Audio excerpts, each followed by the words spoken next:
Hallo meine Freunde, hola Madridistas, brandheiße Zeiten bei Real Madrid. Genau jetzt, während ich dieses Video für euch aufnehme, verhandelt Real Madrid mit Roc Nation, mit den Vertretern von Vini Junior über die Zukunft des Brasilianers. Was da der letzte Stand der Dinge ist, darüber informiere ich euch natürlich in diesem Video. Dann hatte ich euch gestern gesagt, achtet auf die Social Media Seiten, denn Franco Mastantuono könnte Real Madrid zeitnah verlassen. Ja, es hat etwas länger gedauert, aber heute Morgen kam das Here We Go von Fabrizio Romano.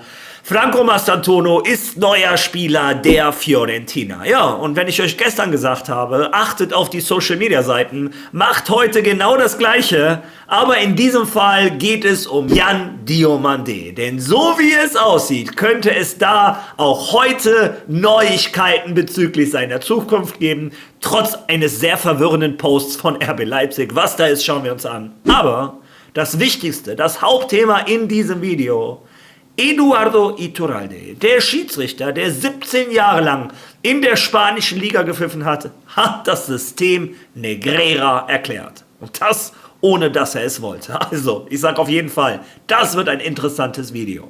Viel Spaß dabei.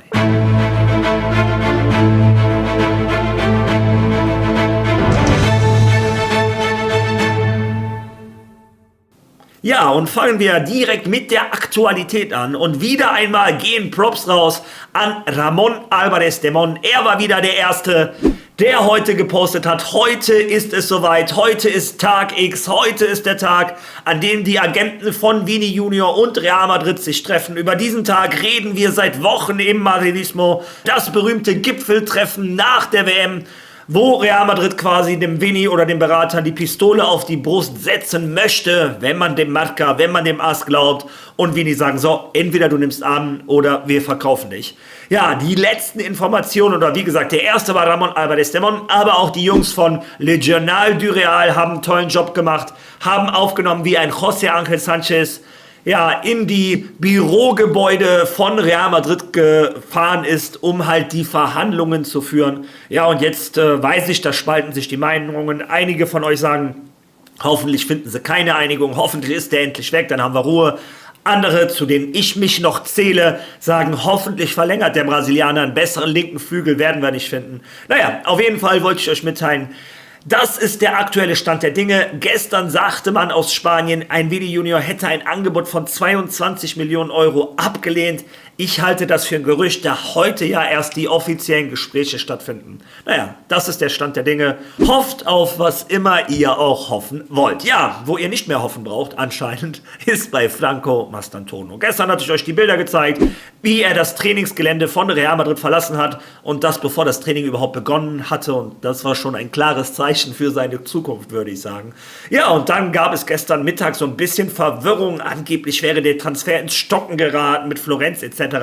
Doch heute Morgen kommt von Fabrizio Romano das Here We Go. Franco Mastantuono geht per Leihe nach Florenz, ohne irgendeine Option, Kaufoption oder irgendwas, keine 50%, eine reine Leihe, wie letztes Jahr Endrick bei Lyon. Ja, und was soll ich sagen? Im Interesse von Franco Mastantuono, aber auch im Interesse von Real Madrid drücke ich diesem Jungen die Daumen. Möge er endlich wieder zu dem Fußballer werden, der er bei River Plate war. Ich persönlich glaube, der Rhythmus des italienischen Fußballs wird ihm zugutekommen.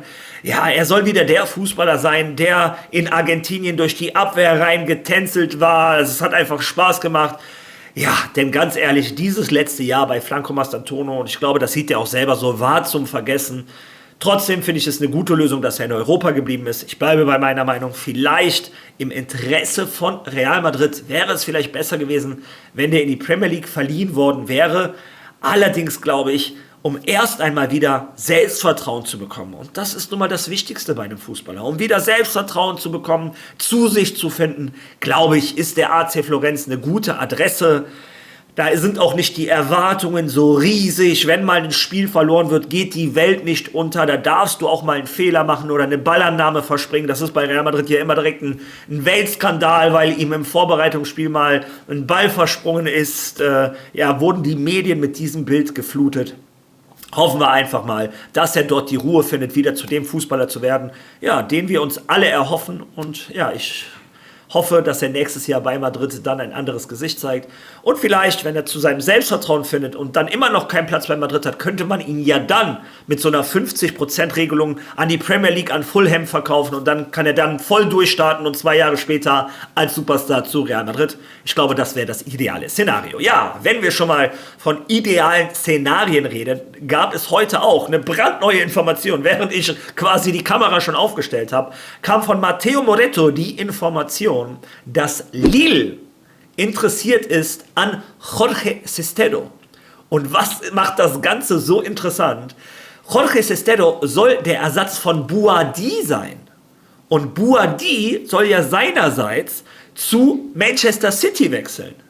Als Ersatz für einen Rodri. Das heißt, quasi könnte Real Madrid den Transfer von Rodri zu Real Madrid quasi selber beschleunigen, wenn man wieder dieses Dreieck bilden würde. Quasi ein Sestero geht nach Lille, dafür geht ein Boadi zu Manchester City und ein Rodri kommt dafür zu Real Madrid. Also das sind die neuesten Informationen von heute Morgen vom Marca, von Matteo Moretto. Lille ist interessiert an einem Jorge Sestero. Meiner Meinung nach wundert mich das ein bisschen, ist ein ganz anderer Spielertyp als Boadi. Boadi ist ja dieser spielstarke Dirigent, der Spielgestalter, Kopf oben, wo ist mein Kollege? Ich gehe auch mal ins Dribbling etc. Sestero ist so ein richtiges Arbeitstier, so ein Sechser, so ein bisschen Tchouaméni-Style. Ich lebe zum Zerstören, den Ball zu erobern und gebe den an meinen Kollegen, der mehr Talent hat als ich. Naja, aber auch solche Spieler braucht eine Mannschaft. Ich drücke auf jeden Fall einem Jorge Sestero die Daumen. Auch er muss sich erstmal seine Sporen im Ausland verdienen. Ja, und wahrscheinlich wieder frisches Geld in die Kassen von Real Madrid. Mal schauen, was sich da ergibt. Ja, und dieses Geld benötigt Real Madrid, denn RB Leipzig möchte eine Menge davon haben und das für Yan Diomandé. Was ist da der letzte Stand der Dinge gewesen? Hören wir da zusammen einmal rein. Heiß, ganz heiß. Der ivorische Stürmer steht kurz davor, als Spieler von Real Madrid bekannt gegeben zu werden. Ja, das ist die Nachricht. Die Standpunkte haben sich angenähert und die kleinen Differenzen, die es zuletzt noch gab, wurden ausgeräumt. Denn wir erinnern uns, dass die Einigung mit dem Spieler schon seit längerem absolut in trockenen Tüchern ist. Auch mit Leipzig gab es fast nur noch kleine Differenzen. Gestern sprachen wir noch über die Provisionen, die sogar einige der früheren Berater des ivorischen Fußballers forderten. Aber es scheint, als käme man voran, um in den nächsten Stunden, wenn nicht spätestens in 1 oder 2 Tagen, die offizielle Bestätigung zu geben und dass Joan Diomandé neuer Spieler von Real Madrid wird. Du weißt, dass Verträge kompliziert sind. Es geht nicht nur um die Laufzeit, das Gehalt, das er beziehen wird, oder die Ablösesumme, die der deutsche Verein Leipzig erhalten wird, sondern es gibt viele Klauseln, Bedingungen und Boni. Das muss verschickt, im Detail gelesen, schwarz auf weiß festgehalten und dann vollzogen werden. Aber im Prinzip ist es die Absicht von Real Madrid, das so bald wie möglich offiziell zu machen. Ein Vertrag über 5 oder 6 Jahre, so sagt man mir.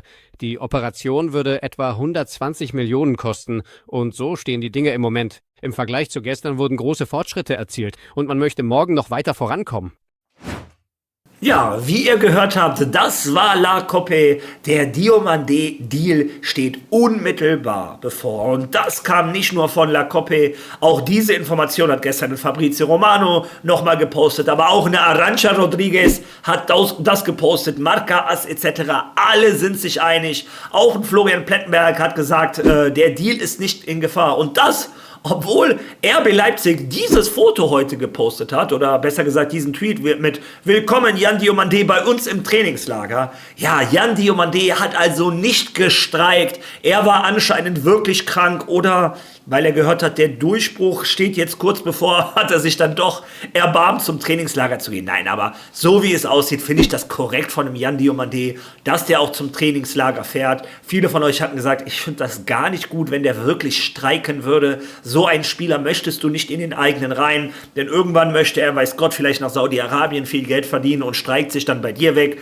Ja, wie dem auch sei, ich finde es gut, dass er jetzt nicht gestreikt hat, dass der bei RB Leipzig da auf dem beim Trainingsgelände aufgetaucht ist, oder besser gesagt, beim Trainingscamp in Österreich sind sie ja zurzeit. Der soll trainieren, mit Vorsicht sich warm halten, nicht kaputt treten lassen. So wie es aussieht, das gleiche, was ich gestern über den Franco Mastantuono gesagt habe, sage ich heute über den Yan Diomandé. Aktualisiert heute immer wieder mal die Seiten rund um Real Madrid. Ja, und dann kommen wir zu dem Thema, warum dieser Kanal überhaupt gegründet wurde. Enriquez Negreira, Barçagate, der größte Skandal in der Geschichte des Fußballs, für einige in der Geschichte des Sports. Ja, und da gab es in den letzten Wochen, Monaten wenig Updates. Die Mühlen der Justiz in Spanien mahlen langsam, aber hoffentlich gründlich. Und trotz alledem gab es gestern ja quasi ein Geständnis, möchte ich es fast so nennen, und das ausgerechnet von Eduardo Iturralde. Von Eduardo Iturralde habe ich euch schon einige Male auf meinem Kanal erzählt. Der Mann war 17 Jahre lang Schiedsrichter der ersten spanischen Liga, komplett unter den Zeiten von dem Enriquez Negreira. Also der kennt das System von innen. Und ein Iturralde ist unter anderem auch aufgefallen, weil der ist inzwischen in Radiosendungen unterwegs und der gibt immer wieder gerne mit dem Fakt an, dass unter ihm Real Madrid so häufig im Santiago Bernabéu verloren hat, wie unter keinem anderen Schiedsrichter. Und knapp dahinter, an zweiter Position, kommt sein eigener Opa. Also seine Familie, sagen wir mal so, ist der Inbegriff des Anti-Madridismus, falls irgendeiner vorwirft oder hier den Vorwurf machen möchte, dass er Madridista wäre. Nee, genau das Gegenteil. Im Gegenteil, ein Journalist aus Spanien hat sogar mal die Anekdote erzählt, dass er und Iturralde, als sie von der 6:1 Niederlage von Madrid gegen Barcelona erfahren haben, in der Kabine getanzt und gesprungen sind. Also ja, das waren die Schiedsrichter unter Enriquez Negreira. Ja, trotz alledem, er ist einer der größten Befürworter in den letzten 3 Jahren dafür, dass die Schiedsrichter auf keinen Fall korrupt waren. Das kann nicht sein, etc. Ja, logischerweise, er möchte wahrscheinlich seine eigene Karriere nicht unter so ein dunkles Licht fallen lassen und zugeben, was da los war. Er möchte natürlich auch seine alten Schiedsrichterfreunde, Bekannte, das waren ja alles seine Freunde, Arbeitskollegen, möchte der logischerweise auch schützen, aber auch die heutigen Schiedsrichter. Ja, Schiedsrichter sind nun mal ein Klüngel für sich und logischerweise ist er nicht damit hausieren gegangen und hat gesagt, ja, wir waren alle korrupt. Ich meine, das ist das Normalste auf der Welt, seien wir mal ehrlich. Ja, aber wenn mal der Vorhang fällt und du ein Interview gibst, ohne zu lange über deine Antworten nachzudenken, ja, dann kommt so manche Wahrheit ans Tageslicht und setzt euch hin. Ich kann immer noch nicht glauben, das, was ich jetzt da gerade gestern gesehen habe, gefunden habe für euch. Ich habe es wieder per Hey Jane auf Deutsch übersetzen lassen. Ja, ohne Schnitt, ohne irgendwas. Hört euch mal die Antworten von dem Iturralde an. Ich kenne das System. Warum bin ich aufgestiegen? Weil ich gut war? Nein. Auch ohne? Ja, auch. Aber warum bin ich aufgestiegen? Weil da jemand im Hintergrund war, der sagte, Iturralde steigt auf. Wenn derjenige im Hintergrund, zu meiner Zeit waren das Villar, Victoriano, Enriquez Uriza, die da waren. Wenn die sagen, statt Iturralde, dann steigt eben Zabala auf, dann steigt Zabala auf. Sei also nicht so heuchlerisch, dich erst zu beschweren, wenn du weg bist. Das System ist, wie es ist. Es ist, wie es ist. Und ist es ungerecht? Dann ist es eben ungerecht. Subjektiv? 100%. Es sind 20 Schiedsrichter. Wenn 2 absteigen, letztes Jahr waren es 3, 2 oder 3. Das heißt, mit 27, 28 stehst du im Leben mit 300.000 Euro jedes Jahr da, bis du 45 bist. Also etwa 18 Jahre, das sind etwa 4,5 Millionen, 5 Millionen Euro. Alles bezahlt, Reisen bezahlt, Hotels bezahlt. Und du sagst, soll ich etwa dagegen pfeifen? Und dann nehmen sie mir 5 Millionen Euro weg. Für 5 Millionen Euro regel ich mein Leben. Das meiner Familie und das meiner Kinder. Es ist unmöglich, weil jedes Jahr 2 absteigen, die 2 schlechtesten. 300.000 Euro verdient ein Erstligaschiedsrichter. In der ersten Liga. Und ein Linienrichter? Die Hälfte. 300. Du sagst bei 300.000 Euro, Mensch, ich pfeife jetzt so, weil mir gerade, du für 300.000 Euro? Ich meine, durch diese Tür, da gehst du mitten durch. Mittendurch. Ja, was habe ich denn da gerade bitte gesehen? Der hat den Fall Negreira in a nutshell erklärt. Er hat genau die Vorwürfe der Staatsanwaltschaft bestätigt. Er hat zugegeben, dass die Schiedsrichter nicht nach Leistung aufgestiegen sind, was ich euch anhand von Tabellen etc. damals gezeigt habe. Ich hoffe, ihr erinnert euch, wo der Tabellen 17. der Schiedsrichterbewertung aufgestiegen ist. Diese gesamte Jahresbewertung der Schiedsrichter war eine Farce. Und das hat er zugegeben. Der hat selber gesagt, warum bin ich aufgestiegen? Nicht, weil ich so gut war, weil da oben die Obrigkeiten entschieden haben, Iturralde steigt auf. Wenn sie sich entschieden hätten, ein anderer steigt auf, wäre der aufgestiegen. Das heißt, der gibt der Staatsanwaltschaft von innen raus, er hat es ja selber erlebt, die Erfahrungsberichte, wie es gelaufen ist.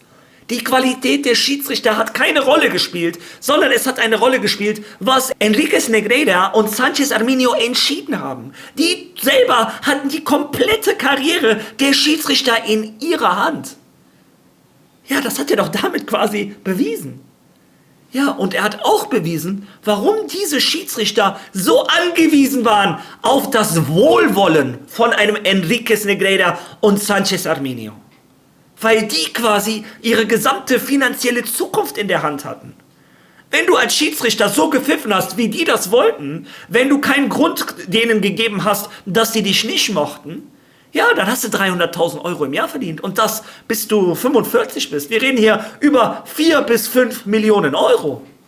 Ja, und er hat das auch gut erklärt. Reisen sind bezahlt, Flüge sind bezahlt, Abendessen ist bezahlt, Hotels sind bezahlt.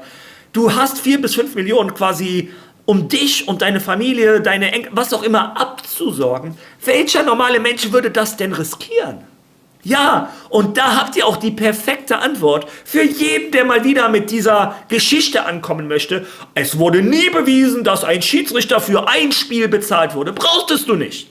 Brauchtest du nicht. Dem Schiedsrichter war nämlich klar, in welche Richtung der zu pfeifen hat. Sonst verlierst du 4 bis 5 Millionen Euro.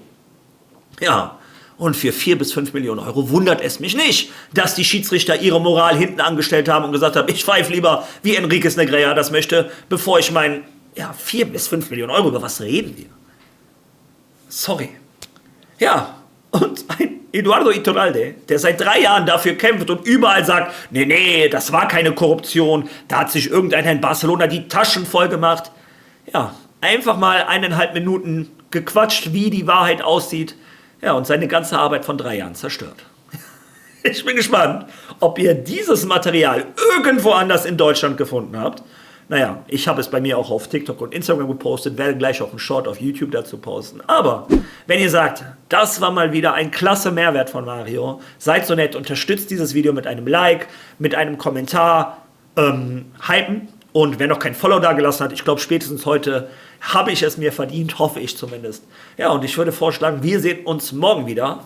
Wenn es mir besser geht, ich bin ein bisschen angeschlagen, kann auch sein, dass es morgen ausfällt. Ich musste heute sehr viel Tee und Honig trinken, um dieses Video aufzunehmen. Naja, wie dem auch sei, hoffentlich sehen wir uns morgen wieder. Also, bis dahin. Alabari! Und Stimme!